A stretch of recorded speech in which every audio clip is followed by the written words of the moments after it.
Good afternoon, everybody, and welcome to ATARC's discussion panel on the Blueprint for an AI Bill of Rights. I'd like to welcome our panelists today, and I'd like to kick off by asking everyone to give just a brief introduction to yourselves and give us an idea of why you're interested in this discussion and what you'd like to get out of it. And then we'll go into the questions. Thank you. I'll go ahead and ask Scott, why don't you kick us off? Thanks. I get to be first. Well, sorry. Glad to be here and happy to kick this off. Name is Scott Belova. I work for the U.S. Patent and Trademark Office. Generally speaking, I kind of have a little bit of a role in all things data at the USPTO. For fascinating fact I like to throw out there is actually United States Patent Trademark Office is actually responsible for about 40% of U.S. domestic gross domestic product, or a couple $1 trillion. We're in the business where one sentence could equal billions of dollars as well, and review all kinds of good things surrounding us. My role, like I said, all things touching on all things big data. And I'm really happy to be here. Thank you. Thank you. I'll go ahead and ask Louis to introduce yourself, please. Thanks. Yeah, hi, good afternoon, everybody. I'm Louis Barbier. I am the NASA Associate Chief Scientist. So I am an astrophysicist, and I've spent my whole career here at NASA for 36 years. I've been in the Office of the Chief Scientist now for about 9 years, supporting the Chief Scientist in mostly in internal NASA policies. My own interest in AI started probably about 4 or 5 years ago. I've been exploring with a small team, exploring uses of using AI for strategic planning purposes here within NASA. I am been sort of appointed one of the responsible AI officials for NASA, and am sort of working with my cohorts to implement Executive Order 13960, and so I'm hoping to learn what other people are doing and can share with us. Great, thank you. Arnold, can I ask you to go next, please? Certainly. My name is Arnold Chu. I'm currently working for the Federal Housing Finance Agency. We regulate the Freddie Mac, Fannie Mae, and Federal Home Loan Bank system. I've been working mostly on the different kind of supervisions and policy work related to home ownership. The current activities, we have been piloting some AI tools for use within the agency for the purpose of improving the processes, but also quite a lot of supervision work looking at the use of AI tools at regulated entities. My own interest started a very long time ago through school, and had a stint very early on working at a defense contractor who did some AI research to help with automated testing of electronic equipment. So that's a very long time ago, and really glad to see how much is taken off since then. And particularly in the federal environment, I also helped the CSA AI community of practice, and help build some of the community and different group resources for them as well. Thank you. Ramsey. Hey, Ken and everybody, thanks for having me. My name is Ramsey Brown. I'm the CEO of Mission Control, a software platform for giving every knowledge worker trustworthy generative AI superpowers. As an AI safety company, our interest at a technology level is ensuring that the tools that both private sector and public sector use when deploying AI, and now with the rise of generative AI, have the properties of intrinsic safety, governance, risk, and compliance directly embedded into the software architectures themselves. In this sense, we look at what's going on right now as the opportunity to unlock an unprecedented quantity of productivity around the world, so long as we can simultaneously make it accessible to everybody and intrinsically trustworthy. Obviously, this is a big personal passion of mine too. I think I'm most interested in hearing from other panelists as well, how they've thought about, in the specifics of algorithmic discrimination and algorithmic bias, what they've seen and what has worked from practice level approaches beyond just policy controls, but down into the data science practices themselves, that we may be able to take back in the private sector and continue to scale out and make sure that companies are able to pick up and run with those best practices. Great, thank you. And thanks everyone for that introduction. As you know, we're discussing today the algorithmic discrimination pillar in the blueprint for an AI Bill of Rights. And we understand there are 4 more pillars that make up that blueprint. We thought that this first pillar on discrimination was kind of the heart of the problem. Is understanding what that discrimination might be and addressing that first. And our plan is to follow on with more panels on the other pillars.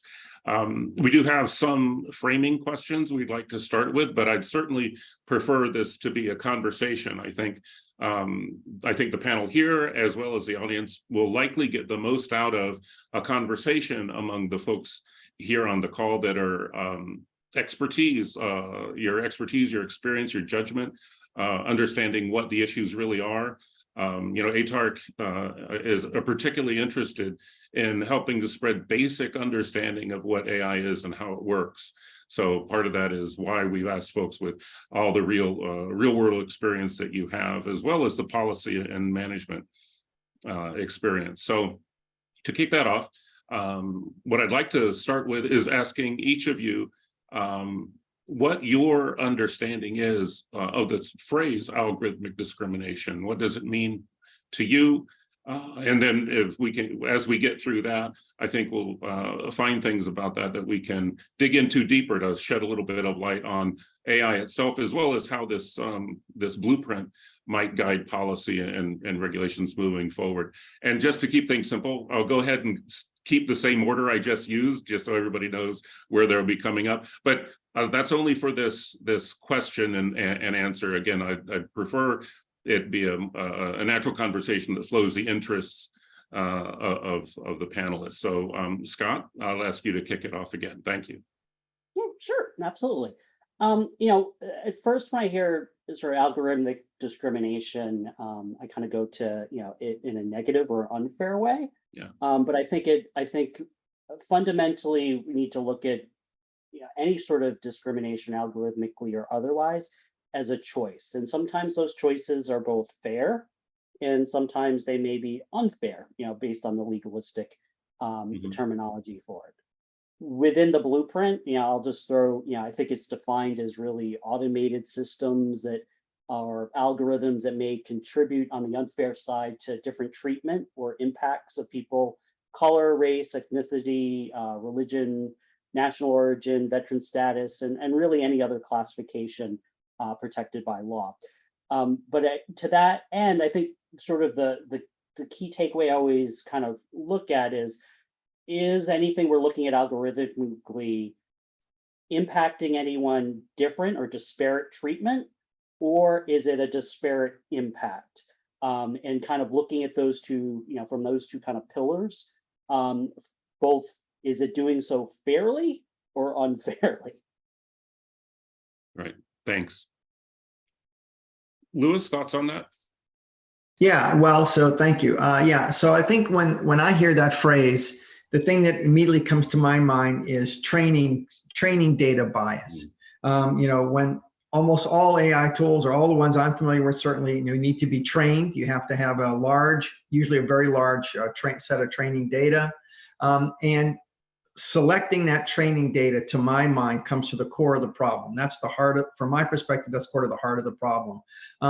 And if you're not careful and you don't cast a very wide net at the beginning, when you're assembling the data you're going to train on, then I think you're just asking for trouble down the road in all of the things Scott was talking about, and I'm sure the things the other panelists will talk about as well. And the problem is that we all suffer from unconscious bias. And so sometimes we don't even realize that we are making this mistake when we're setting up our training data. And though that's, I think, really the heart, from my perspective, that's the heart of the problem. I don't think, at least I will speak for NASA, I don't think the people within NASA are out there trying to do anything, underhanded or nefarious, but we do all suffer from these sort of unconscious biases, and we have to be aware of them, and we have to know how to deal with them. And so to me, that's kind of where this problem leads me to. Thank you. Arnold? Yes, I totally agree with Louis, about the importance of data training. Although I will say that everything I say is my personal opinion and does not represent my agency. Yes. But I do think there's one interesting distinction we should keep in mind in terms of looking at the data, because as he says that there are a lot of data that may drive a certain discrimination effect in algorithm based on past human biases. Yeah. So it's inherent to what's already existing in the world. Mm-hmm. And then putting in the automatic system, in fact, may give some opportunity to monitor and test for that. However, there is another type of bias that can introduce when you go to a data system that perhaps most prominently when they use what we call alternative data. And what you want to be looking for there is whether you may have some spurious correlation effect that takes place in there that you did not anticipate. So one interesting example I've thought of is the something called Matthew effect, which was popularized by Malcolm Gladwell, the Outlier book. So he found that there was a relationship between very successful NHL hockey players and the birth date. And disproportionately, they were born toward the beginning of the calendar year. Mm. And he came up with an explanation saying that it's probably because most of the cutoff date for the youth hockey league is in December 31st. And therefore, the ones that's just on either side of that cutoff date, one side will have more advantage because they're actually taller and stronger for a year, and they get all the opportunity to advance into the professional. Now, I think the interesting question for us is that when you do prediction, a model like this, should birth date become part of the variable, right? One view would say that it's spurious, it's just a calendar artifact, but the other part is, that is in fact what is in the population. This is most of these professional players are in that, with that kind of distribution of birthday. So I think this kind of issue is the other type of thing that we really think carefully about in designing algorithms, what factors should be included, what should not, and why. Right. Yeah, thank you. There's a lot of decision-making, I think, that gets uncovered when we get these models put together and we see their behavior. I think it points us back to the data, it points us back to design decisions, as well as data selection decisions that have been made. Ramsey, your thoughts? Yeah, three things here, and I'm grateful for Arnold, Lewis, and Scott for allowing me to follow up now. I think that fundamentally we have to remember that this conversation is a conversation about our virtues and the automation and amplification of the strengths and weaknesses of our ability to live up to our virtues. And it should be telling that we're having this conversation in the auspice of how this relates to the AI Bill of Rights. Fundamentally, this conversation is about what we're doing to close the existing gaps between how our encoded systems behave and how we would seek them to behave in line with the version of ourselves that we're seeking to become as a nation. And if we don't hold that as the first and foremost part of this, we're going to lose sight of everything else downstream from it. Because the thing that happens when we trap reflections of reality across these different dimensions as data, upon which we can build at scale and then build statistical processing mechanisms against these to automate classification, control, or prediction that we've come to know of as algorithmic approaches or AI-driven approaches. Every decision we make along that way is going to take and capture some part of what we value and how we think about the world, and then crank that knob to 12 and break it off. And it's going to amplify the speed, scale, precision, and impact of every facet of the things they touch. So if those systems diverge wildly from our set of basic values and principles, we will come to increasingly live in a world that accidentally doesn't look a thing like the way we want a good world to look like. Right. So in this sense, we have to align to our virtues. They scale like crazy. And to Lewis's point, were it just the case that Mike in the data science team, hypothetically speaking here, was a racist, well, we could just fire Mike. The problem is it's almost never the case that there's single stakeholders in the lines of accountability that end up being responsible parties for things that end up manifesting as algorithmic discrimination, but rather fundamental coordination failures in our ability to meaningfully align incentives, visibility into how systems operate, information symmetry, or culture are much more systemic and much harder to tackle. And we view those root causes as fundamentally what has to happen to get those right, to get towards a place where the manifestation of algorithmic discrimination is closer towards that what we'd actually want out of our social contract. And the way we view all this, these are amplifications of the lenses of our social contract.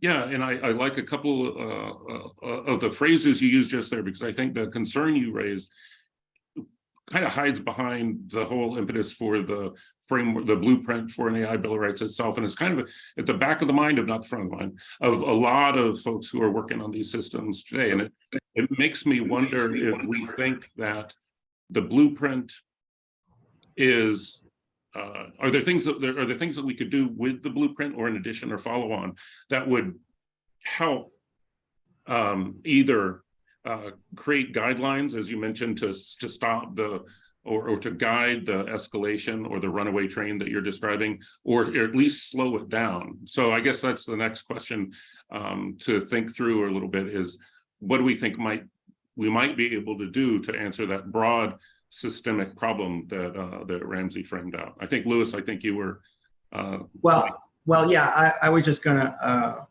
make a few comments based on what Ramsey said. Yeah, so and I like what he said. I think it's good. It's definitely good stuff. I should also preface, my remarks are my own. I'm not speaking officially for NASA, just to be clear. But I think what to me, when I hear algorithmic discrimination, I think about EO 13960. The way that aligns is in EO 13960, one of the things it emphasizes is respectful and lawfulness. And I think what we expect of our NASA employees, just for example, is that they be respectful not only of their co-workers, but they be respectful of the general public and everybody they interact with, and everything they do that interacts with the public. They show respect, and they be conscious of what they're doing and how their actions impact, larger society in general, let's say. So, it speaks to the values, I think, of the people that we have here at NASA. And I think, we hire people that we believe, have high standards and high ethics and high and good values. And we feel that they will carry that through in their work. And so, I don't know, I just think that keeping respect in your forefront when you're doing anything is always sort of a flag you should steer by, I would say, something like that. I don't know if that's making sense or not. Yeah, it is. It sounds almost like a refinement, something we want in addition to ethical AI or trustworthy AI. That might be something that that is also important. It maybe builds on these other qualities. I guess what I'm trying to say is the AI tools start with the people that are building them. And in my mind, you start with the people. You hire the right people, you trust your people, you have people who are respectful, who are thoughtful, who have a good sense of values, and you start with, they're the people that are building these tools. And so that's, to my mind, that's where it starts. Right. Thank you.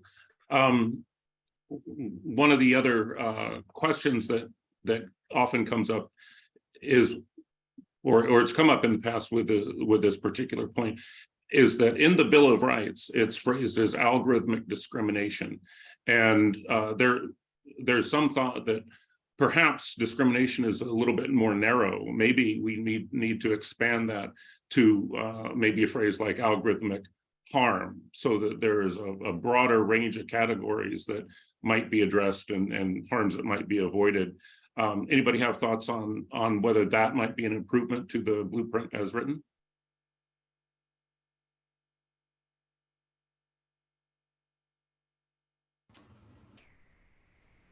I'll try to throw in. I think, always the challenge on some of these things comes to the quantification of harm. And I think you're going to have in some cases, a wide range of debate as to what that quantification or how that quantification of harm could be. And, and it's a similar, to some respect, it's similar to, I think, the point that Ramsey had made about, that within this ethical or the ethical framework or guidance, Mhm. you know, it is in a lot of ways, you know, in some ways a reflection of us, and maybe we're not happy with, you know, what we're seeing as a larger society. Right. But to that also extent, you know, let's jump a little further ahead of, you know, the robots are coming, you know, the decision made by some of these machines may not necessarily be, you know, in alignment with what we as humans and how we, you know, view intelligence makes sense to us. Mhm. You know, there could be, you know, if you say, well, how, you know, ask the machine, how do you stop, you know, the pollution? And, you know, if the answer came down to, well, get rid of people, you know, Right. that is a solution that, you know, potentially may solve that. So how do we, you know, in that context, it's probably easy to define harm from a human perspective, but, you know, I think it definitely becomes sort of a slippery, you know, particularly if it's tried to be something that's more, you know, I guess regulated per Right. se. Thanks, Scott. Arnold? I can follow a little bit on. I think Scott brings something very important is the different perspective involved in this discussion. And in particularly in harm, certainly there might be different view as to which is more harmful than other, right? Different perspective can drive the discussion. And even in talking about discrimination, when you talk about fairness, there's a fun video I recommend everybody watch. There's called 21 Definition of Fairness. It's on YouTube. And the professor talked about that there are very different approaches to what I mean by fairness for groups, for individuals, and what from the perspective of, say, the judge, like it's talking about in the context of compass, you know, granting bail, and from perspective of the person, the person arrested. And they all have different priority, what they think is most important type of fairness. And the problem is, even you cannot, they have some general result that you can't make more than 3 of these type of measurement of fairness to be true at the same time. Right. One of the 3 has to fail. And that means the prioritization, what you want to take as fairness, becomes very important in your particular case and the different stakeholder. And that has to be a you know, wider social discussion as what is the right priority in this situation. And that makes it difficult to come up with any absolute measure. Right. It also strikes me, I'll just throw one thing out there, and then Ramsey, I'd like to get your thoughts on it, is that in the blueprint itself, when it describes discrimination, there's a discussion about how discrimination, you know, we should be free from discrimination is how it's phrased. But then it goes on to say discrimination based on, and it lists a long list of categories, and there are all kinds of demographic and all kinds of categories, all kinds of different ways you could put people in different buckets. And it occurred to me that it might not be possible, you know, to meet that constraint, because the more buckets you create, the less movement you can make in the solution to satisfy all these constraints. So it's just a thought of whether or not, as phrased, that's achievable. But Ramsey, I believe you had some thoughts reacting to Scott and Arnold's notes.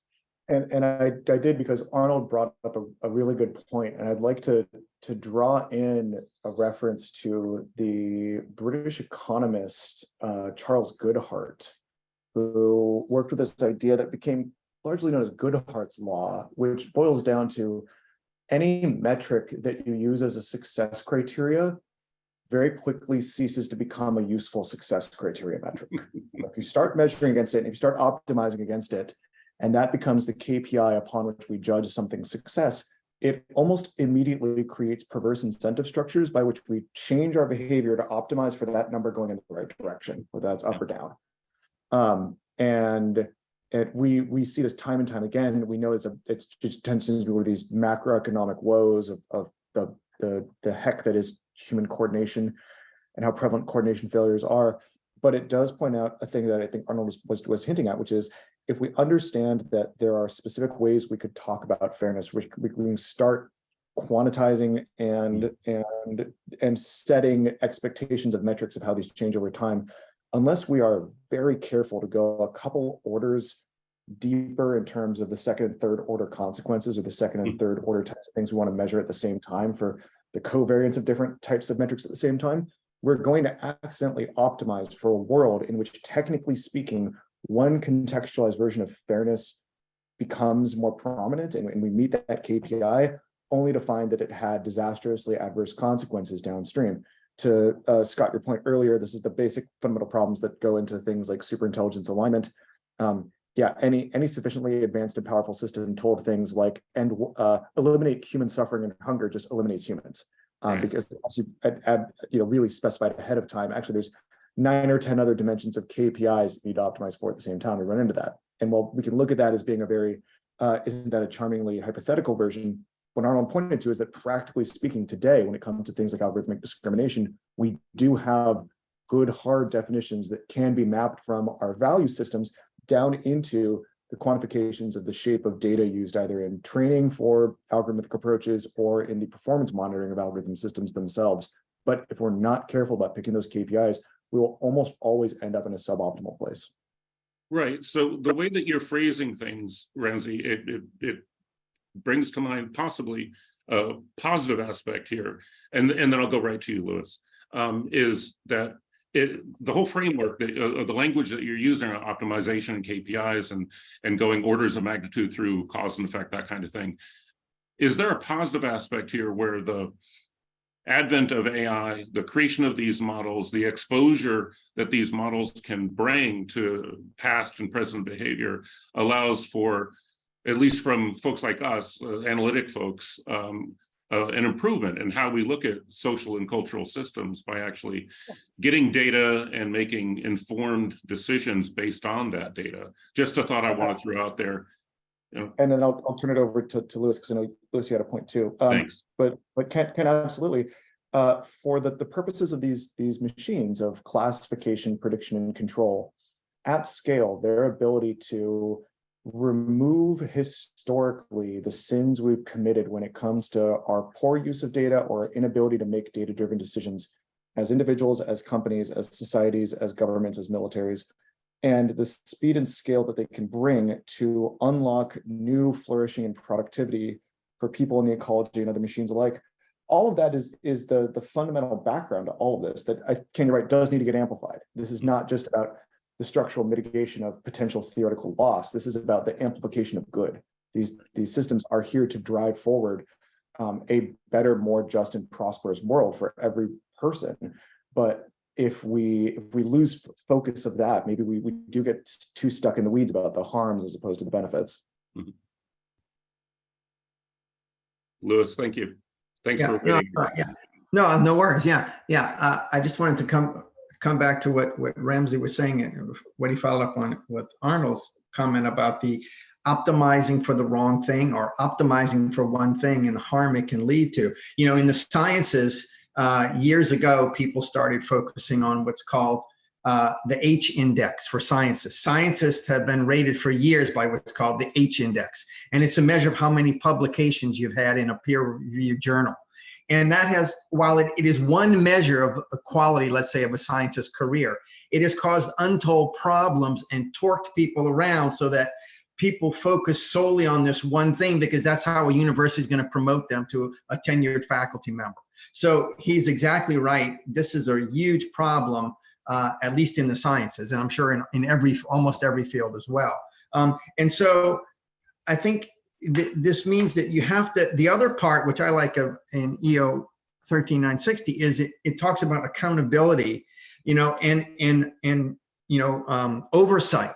And I think it's really critical that whenever we have, people building AI tools, there's somebody outside who's looking over their shoulder, measuring what they're doing, looking at what they're doing, holding them accountable and responsible for the outcome of that tool that they're building, and reminding them that, and so that they don't fall into a silo where they focus only on one thing and lead them down that path that Ramsey was warning us against, I would say.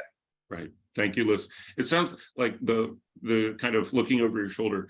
it sounds like AI governance. It sounds like, what do we do to make sure that the rails don't get violated? And to me, that turns almost immediately into a social / political problem.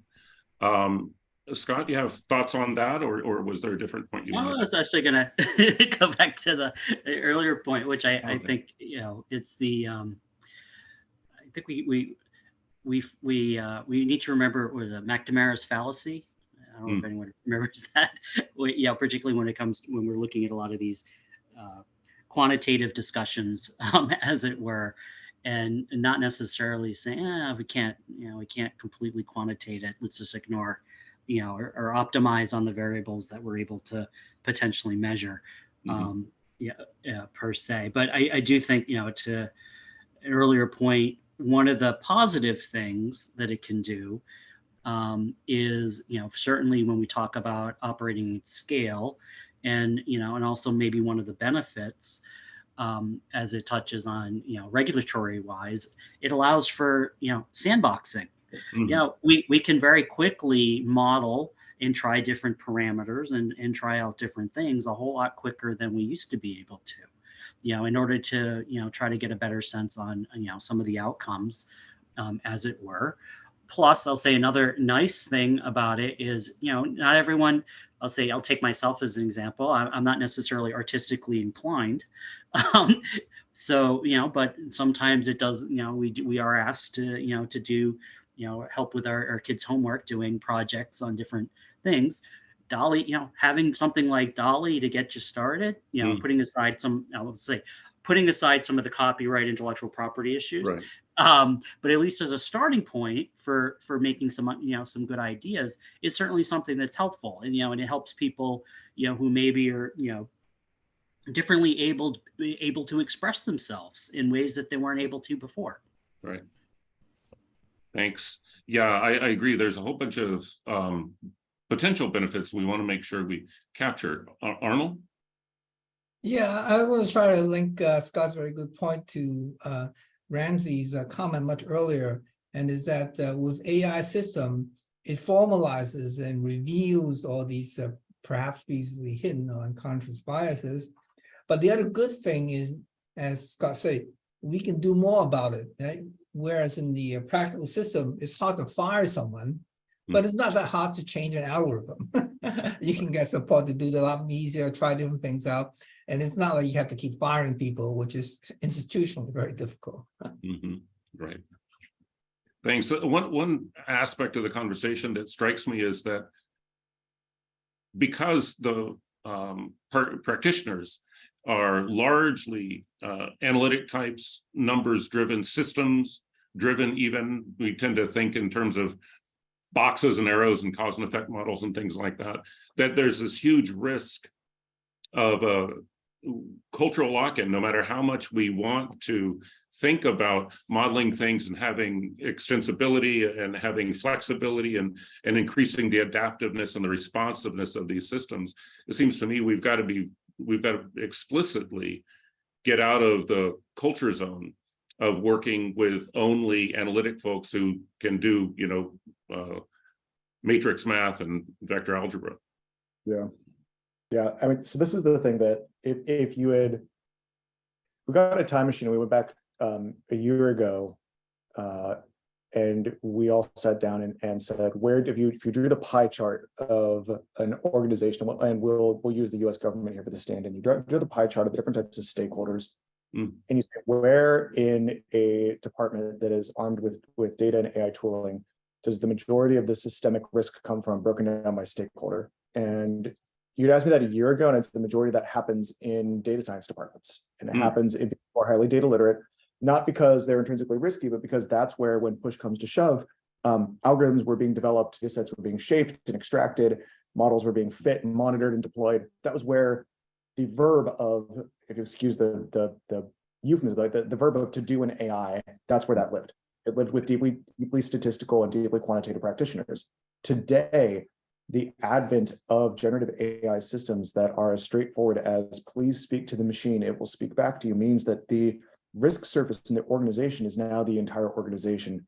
because the opportunity cost on using these tools has now become extremely high, that where if we are not using them, we're falling behind other organizations, near peer adversaries, or the private sector, other companies. And the burden and cost of using them is extremely low, which means now we're stepping in a world where almost everyone is an AI person. And the interesting question to us becomes, can you do anything to structurally make that intrinsically safer? So we look to things like aviation, space, and nuclear as examples of how to think about what it means to make something available to people that could intrinsically be quite dangerous, but everybody needs to be able to benefit from, and guardrails need to be placed on it from the start as opposed to bolted on afterward. And I think as a recovering nuclear engineer, I'll tell you that I highly recommend you look to aviation and space for examples of that, because I don't think the nuclear energy industry did a very good job of that. Yeah, that's a fair point too. But we look at these, and you even hear people like Sam Altman, the CEO of OpenAI, this week calling for the formation of something like an IAEA just for AI. That we need stronger international concordance. But I bring all this up because, like, where we stood a year ago, this was a linear algebra problem. Today it is a, can you download the ChatGPT app on your iPhone problem? And if that becomes the new risk surface, that really changes our responsibility about how to build and scale out tools that have trust cooked into their core, or what it means to set those cultural baselines, because now everybody needs this kind of literacy, as opposed to maybe last year just a handful of statistical practitioners did. Right. And the advent of has really driven, it's one of those accelerants that all of a sudden it's there, all of a sudden it's a new force, and how much is it going to push the adoption or use? I'd like to ask folks from the government side, if you've got thoughts about what kind of a role we could take from the government side to get that just right level of governance and oversight to systems like this. I think that's the question we're trying to answer to a large extent with the blueprint itself. Yeah, well, I'll chime in, I guess, from my perspective right away from NASA. So I would say to Ramsey's point, he's right. I think now everybody, to some extent, has access to AI and can use AI, which is inherently dangerous. And I would say, but it's even dangerous for the AI expert. The tech jockey person you were talking about before, Ken. Even those people maybe not understand completely what's in generative AI or what's baked into those things they're using now. It's one thing when you build a tool up from scratch yourself, you're the expert and you know how to build it. It's another thing when you pick up a tool somebody else has built and now you're using it, and you may not even if you think you understand all the workings under the hood, you may or may not. So I think it's a very big problem. And I'll say here within NASA, we have told our people, we're not using generative AI now. It's too new, it's too unknown. We are not relying on it at all. We don't want our people using it, and until we can understand that it's really something we understand and it's something safe to use. We have critical applications. You're putting people in space, got people on the space station and whatnot. We don't want things we don't understand out there in the wild, so to speak. I say we've taken the same position. I think as NASA, where particularly with the generative AI technologies, I think one maybe slightly different spin is we're at the USPTO. We're very concerned about intellectual property rights and sort of respecting intellectual property rights. So part of the conversation that we've been having would be it's a little on the nose for us, knowing how some of these models and other things have sort of been created, and questions surrounding intellectual property, for us to then be strongly leveraging that tech, the fruits of that technology. So we've also put a pretty tight band on it as well. Yeah. Louis, I will say, to your point, there's a reason I'm sitting in control room 2 right now. We have taken it that like the right stance on this is, I know this is a little tongue in cheek, but this really is a moment we think where we are starting to cross the chasm from these technologies are highly state of the art, extremely advanced for extremely quantitative practitioners to do powerful things with, to at this point, based on the incentive structures we see and some of the recursive arms race dynamics that at least happens in the private sector, where firms look at this and say, if I don't use these tools and reap the benefits and gains of productivity from them, I'm going to systematically suffer in the market from a near peer competitor who is capable of doing so. And if everybody else knows that everybody else knows that, it creates a new equilibrium point for adoption that we all end up shifting to automatically. To us, that became a failure is not an option kind of moment. And then when we look at how that translates to the public sector, I know that we've spoken with some of our partners at defense contractors like Booz Allen, and they've looked at this and said, from the perspective of the US government's ability to adopt these tools, at some point, there's going to become a look, the opportunity cost is going to be too high for us not to. So the interesting question becomes, what trust thresholds need to get crossed before organizations are able to look at this and say, we can make sound quantitative assessments about things like risk and trust and decide to move forward with or without these tools, given that we've weighed out the options and what they mean for mission criticality. But none of those things are accidental. They have to be extremely intentional decisions. Right. Thanks. Thanks, Fred. Oh, I'm sorry, Lewis. It looked like you. I was just going to agree with Ramsey that you have to be very intentional about going forward with these types of things. And at some point, yeah, it's kind of an arms race. You know, if you're Jeff Bezos and running Amazon, you can't afford not to use AI, right? And generative AI probably, right? You know, if you want to stay the world's leading retailer, for example. So it's a dog eat dog world, right? Yes, on the commercial side, it absolutely is, and those incentives there and those systems are there to drive that and to allow that behavior to get to that new equilibrium point that Ramsey mentioned. On the government side, though, we've heard today already that at least 2 organizations have taken a sort of more or less fiat decision: no, not right now, at least not right now. So that raises 2 questions in my mind. Is one, is that enforceable? And 2, for how long? Because there really are advantages to some of these technologies, and when GPT-4 comes out, it'll be even more. And when GPT-5 comes out, you really got to start paying attention. Arnold, I think you're about to click on your button. Yeah, no, definitely, those are great questions. And I think a lot of the concern and fear right now, aside from the kind of different crazy fear-mongering people have about AI taking over the world, but from the government side, a lot of it, to me, result in the question of trust and liability. It's like the currently part of the issue with a system like OpenAI ChatGPT is that there's no guarantee of anything. Right. But they're going to go for the public web interface. They said nothing. So you have no idea what they can do with whatever you put in. Now, the API interface is a little better. They actually have some data retention policy and say what they want to do. You have to trust it, though. Now, I think for the government to actually start using this technology, we're going to have to come with other vendor that have a more protected and a managed workspace. So, for example, Azure AI already has a, supposedly a kind of a walled garden version of GPT that they can run. So it's Microsoft, you can negotiate them to say, hey, how are you going to protect my data? How do I know what kind of accuracy you have, reliability, things like that. There's something you can negotiate. And if something goes wrong, you can sue them, right? So I think having those type of vendor, and they're all coming out of the woodwork, obviously, everybody's trying to do this. So if we wait a little bit, we're going to have more of these kind of walled garden version of a large language model available. I think that will make the different agencies a lot more comfortable to try to use some of this technology with appropriate, guardrail on data and safety and so forth. Great, thanks. Go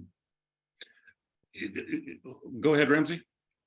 I was just going to agree with Arnold that I think the presence of the hyperscaler technology companies and the existing relationships they have with the USG and the IC are going to end up being that on-ramp where it's not going to be 10,000 startups selling large language models into the federal purchaser. It's going to be the standard pathways of trust that have been established over the course of decades for deploying digital transformation solutions. And it's going to be those larger organizations who roll out things that can meet the requirements of being in a SCIF or being in on-prem secured technology. They're going to look a little more like the adoption pathway than flying by the seat of our pants. That shouldn't be surprising to us at all. I think the interesting question will become, as different parts of the USG figure out what their responsible AI or AI governance policies end up being shaped like. And I do think we'd be wise to follow the UK's model here of devolving the regulatory pressure down to specific agencies and industry-specific regulatory groups, as opposed to a blanket policy like the European Commission is floundering with. I do think that that's going to be the model that is going to suit what the US does federally much more effectively. And then that's going to tailor how we use things like the NIST risk management framework to the individual needs of each agency, such that they can look at this and say, now I've got a large language model that I can purchase from someone like Microsoft or Oracle. Now, what are the requirements that need to be placed upon these systems such that I can meet the specifications of trust, compliance, risk, or governance that have been placed on me by the local regulatory agency that's devolved the responsibility just to my branch of this, as opposed to a blanket federal policy. And that to me is going to be one of the more interesting questions the next few years. Yeah, I agree, those mechanisms and figuring those out. So what I'd like to do is focus us a little bit on a more specific problem, and that is, do we believe that there's going to be ways to use AI, or it doesn't even have to be to use AI, but are there going to be reliable, accurate, timely ways to define and measure any of these impacts or the effect of the bias from these systems? And would that be a way to move forward with this, or not? Would we prefer to count on existing systems to account and govern and provide accountability for that, or do we think some of these tools can be used to actually measure and try to mitigate these impacts? Scott? Oh, I mean, I think we're going to end up with a mix of all of the above, and it's going to ultimately be very use case specific based on the particular impacts, as it were. I will say, to some extent, when we start talking about auditing, I don't think we probably we'll get away from to a large extent, to the degree that we can, of that, who watches the Watchmen kind of thing, and having the algorithms watch the algorithms. I don't think is necessarily, it may be the where things land eventually, looking at some of the other social technological issues, but I think from the government perspective, we're probably going to want to still have a, if you look at maybe finance, for example, sort of a still having a human in the the loop revolving, or doing some degree of audit capability. Mm-hmm. Right. Yeah. Thanks. Well, yeah, I mean, one of the things we have to grapple with is accountability. And, one of the things, of course, as a government agency, we get audited. We have an IG, and we have the GAO, and we have OMB. And so we get audited all the time. And all of those audits are going to say one thing. They're going to say, you need strong metrics, and you have to tell us what those metrics are, and you have to, prove that you're using them. And I would say right now, that's the kind of thing we're sort of grappling with. We're trying to come up with some accountable metrics that we can apply, and some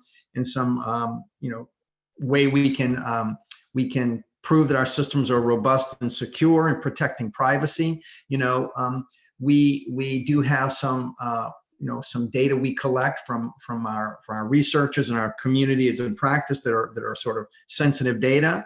We have to, you might say, well, we want to protect that data, but at the same time, maybe we want to use it to train our models in order to reduce bias, right? In order to eliminate bias. So there's sort of a double-edged sword there, right? But so I would say right now within NASA, we are grappling with how to do this all. It's not clear at all from my perspective anyway. Right. Thanks for that. So one point I'd like to return to is this idea of the impact of these tools and the way that they are affecting the social conversation around technology, because it's all right now, it happens to be all around generative AI and what that is. And I'm wondering if we, as we look forward and the technology advances, do we think that there's going to be ways, I want to put it a positive way, because the negative way is too easy to formulate, I think, but are there going to be ways that we foresee addressing some of the problems that we've got, where we seem to have this increasing polarization, for instance, politically in the country?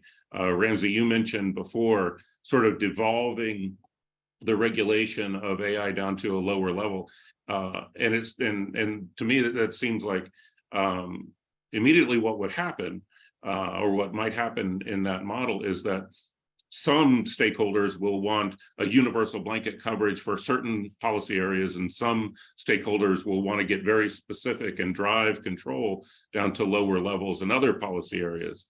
Do we see any way where that could be managed and maybe even improve the current dialogue and polarization that we see? Yeah, and this is where the analogy I made to the United Kingdom actually falls apart, because the online safety bill in the UK was wildly controversial, which sought to dramatically expand the monitoring capabilities of the British state over traffic in the UK. And of course, all right and properly under the auspice of public safety. And if the early warning shots across the bow in the upcoming election of the use of generative AI in the creation of imagery that is fundamentally indistinguishable from reality should be any indicator to us of where we're headed. Yeah. Two things are about to happen very fast.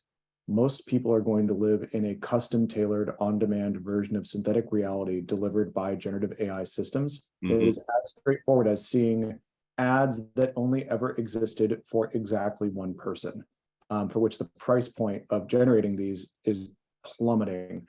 And if we have something like that for the election, the necessity we have for consensus discourse and the ability to speak to each other, pointing to the same ideas, the same terms, the same version of the way the world works, which already got fundamentally undermined in the previous election, is going to become a Sisyphean task, because everyone on every polar nook and cranny of the political spectrum is going to find themselves predominantly overwhelmed with synthetic imagery, audio, and text synthesized on demand as to change their behavior towards a particular part of the ideology spectrum.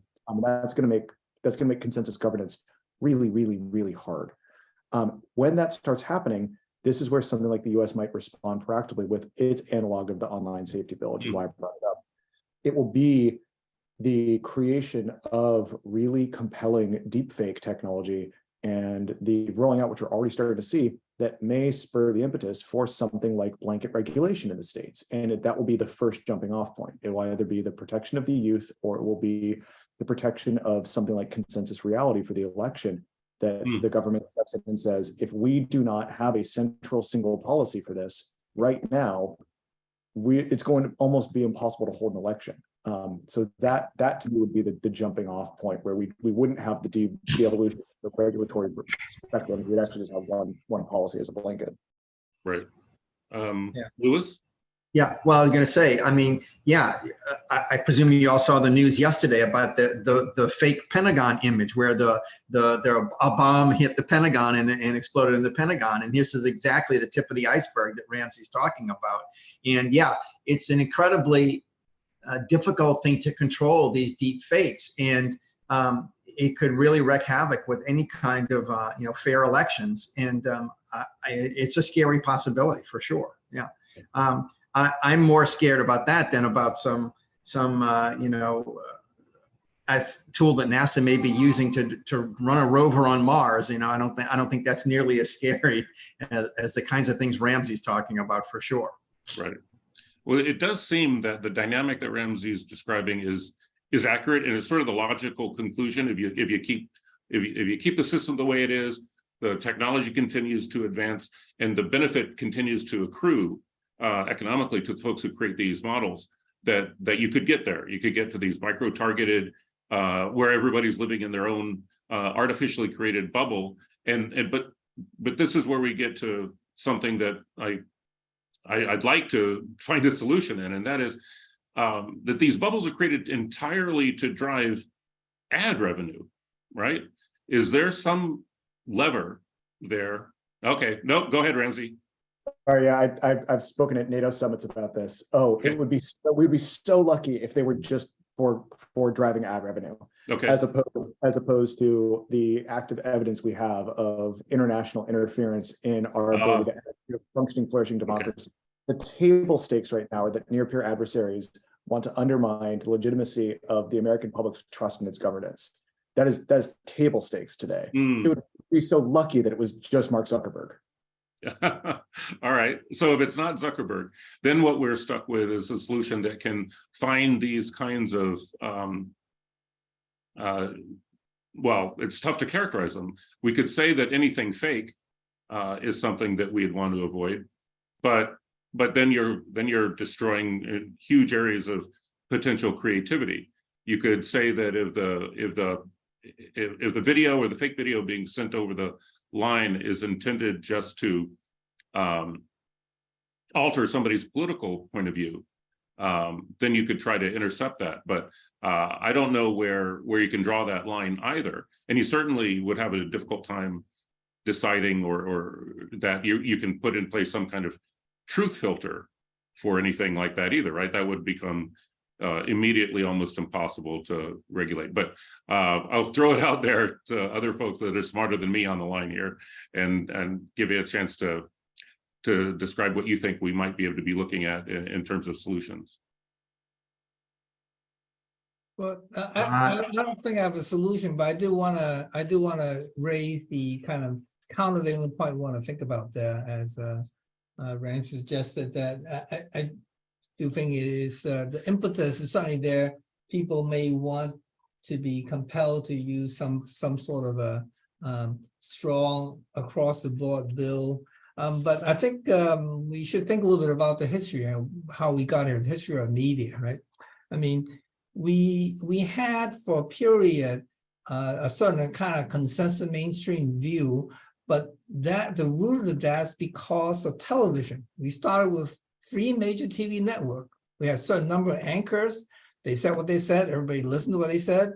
You know, that's to form the main core of the perspective. At the same time, it built the unity, but also meant a lot of other voices were not heard at the time.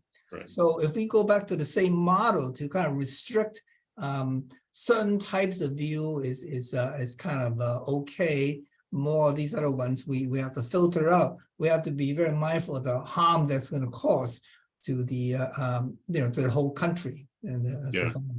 And I would suggest that there's probably very little appetite for any kind of draconian control like that, and that's why these conversations turn into automated systems, intelligent systems that help us control them. But you know, they've got to be developed and proven to be accurate without their own bias, of course. So we're wrapping up. I wanted to thank everybody here for your time and to give you each a chance, if you'd like to sort of go around the horn one more time and bring to the front any particular thing that you wanted to emphasize or questions that you had that you'd like to pursue next. Because for me, this has been very helpful. We started with the algorithmic bias, and I think that that we ended up in a place that talks about a lot of the real harm, but it's a deeper question than just shows up in the blueprint.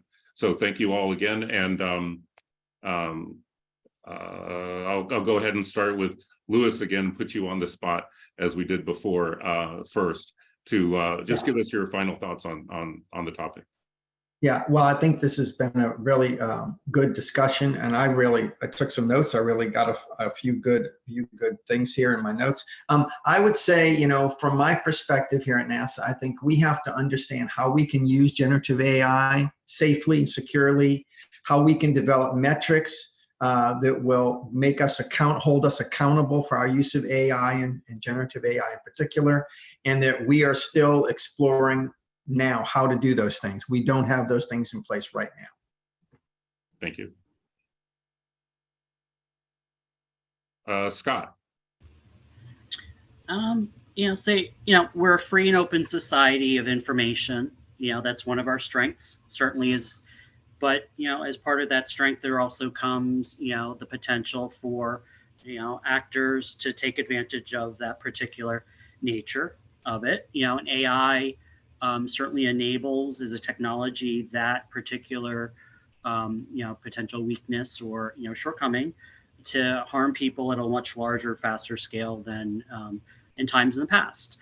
So, I think the one takeaway I would have is, really focused on the importance, I'm going to say the importance of education to the general populace to be able to know, understand, and really better comprehend some of the messaging, the sources, and kind of to ask those, to really start getting to ask those questions of, am I seeing, is what I'm seeing real? Is it trustworthy? Right. Which is really getting, I think, to the model of getting to a more informed populace on these issues is going to be extremely important moving forward. Thank you. Arnold? Yeah, I'll add a bit from a regular perspective that, as we discussed before, these are very fairly deep and complicated issues. So it's difficult to actually have any definitive dividing line. But what we need to focus on is try to make sure that there's procedural and principle governance around it for the for the entity that we regulate. That if they're going to adopt these type of tools, then you have to have some sort of assessments and report and monitoring process to make sure they're doing what you think they're doing. And that you've considered these various situations related to different stakeholders and outcomes, so forth. So without prejudging what's going to happen, we want to make sure the company involved in putting this technology out is stay responsible for them. Great. Thank you, Arnold. And Ramsey, you're going to get the last word. Sure, and I'll open it for the hope that we get another ATARC session on this one. Research out of Stanford University from Eric Brynjolfsson about the impending labor transformation that all of this is fueling.